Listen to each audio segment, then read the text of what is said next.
Etobicoke Humane Society has been in existence for over 30 years.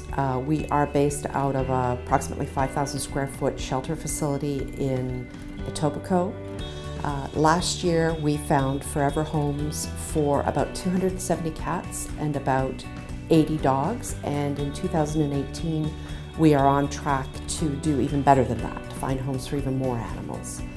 We're very proud of the work that we do. We do so with an entirely volunteer workforce. Every single person who works for the Etobicoke Humane Society is a volunteer, whether or not they come in and take care of the cats and dogs, or whether they run the marketing program, or sit at the front desk and welcome visitors. Everyone is a volunteer.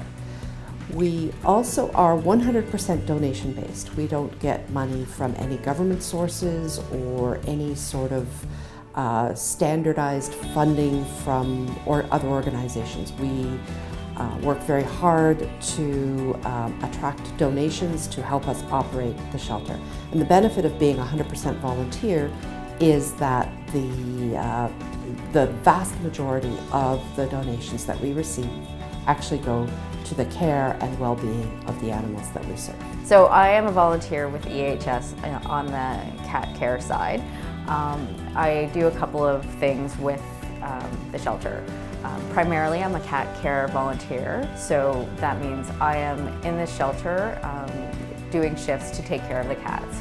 Primary duties are to feed the cats, change their water, change their litter, and document any items that we need to track. So great behavior, some other kinds of behavior if they're shy or hiding, particularly for the newer cats to the shelter that might take some time to adjust, or things that we need to be mindful of that might be of a medical concern.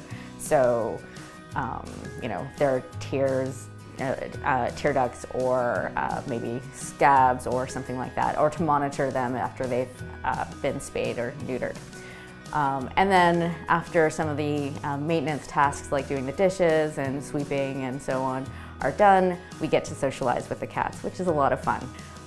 The other task that I do here is that I'm on the profile writing team for the cats. So that's a lot of fun because we get to write up what the public sees on the website for each cat. So when they come in to the shelter through the intake process, we'll get some information. Sometimes there's not a lot. Sometimes we do get some good background on them, and we'll write the profile and include things about their personality and whether they get along with other cats or not, and how they socialize with people.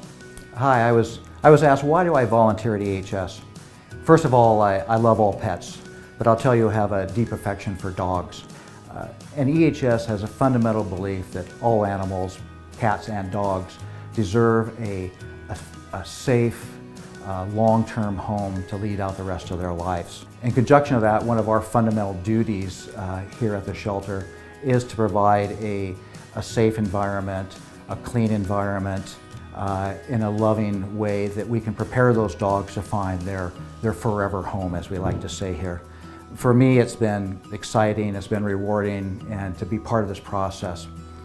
Yes, I do grow attached to the dogs. It's tough to see them go, but I'll tell you, even better feeling is when you see that dog jump into a car and the family has the most wonderful smile on their face. EHS never gives up on a pet. Even when a pet is brought in here with bad behavior taught by the previous environment the dog was in, or if there's health issues that I have to deal with.